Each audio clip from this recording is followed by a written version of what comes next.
Facial rejuvenation in general means we want to have a natural, balanced combination of your aesthetic features that looks harmonious and projects a sense of energy and vitality. So for some of our clients, we get them on a very good skincare regimen. And I remember one patient, all she really needed was a very good moisturizing cream, and that was facial rejuvenation for her.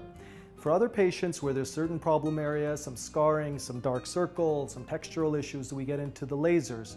If there's a lot of volume loss, a lot of deflation of the tissues, we can talk about filler injections to improve that deflated tissue and reposition it.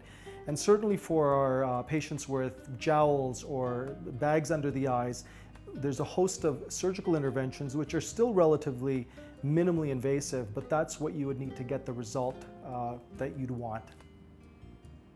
All of us certainly should adopt a healthy lifestyle, diet, sleep, exercise, and that keeps our face, which is a reflection of the health of the body, in a good position. But when you start noticing that despite your healthy lifestyle and your good habits, you're still having textural changes, which usually starts around the eyes in the late 20s, early 30s, you can think about some of the injectables such as Botox. Some patients are candidates for fillers if they've had deflation of the lips or cheeks. And then eventually in our late 40s, early 50s, we start seeing some hooding of the eyes. We start seeing that the soft tissues around the face have started with gravity and just with our busy lives and the environmental stresses descend, and it no longer captures the essence of that vitality and that energy. And for those patients, we talk about the options, which can be non-surgical or surgical depending on what you need and certainly what you're ready for. After using certain skincare products such as the Retin A products, you can expect some redness and a little bit of an adjustment period where your body has to get used to the resurfacing process.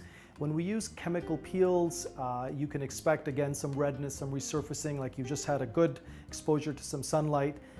The surgical patients, it really will vary on what you're having done. So if it's a mini lift, a thread lift, you'll have very little downtime. With a full facelift or a full blepharoplasty procedure, we're looking at about 2 weeks of bruising and swelling, and then your final result starts to kick in at about 3 to 6 months. And that's for every single person, no matter how healthy you are or not. For the larger procedures, you get your final result after a few months.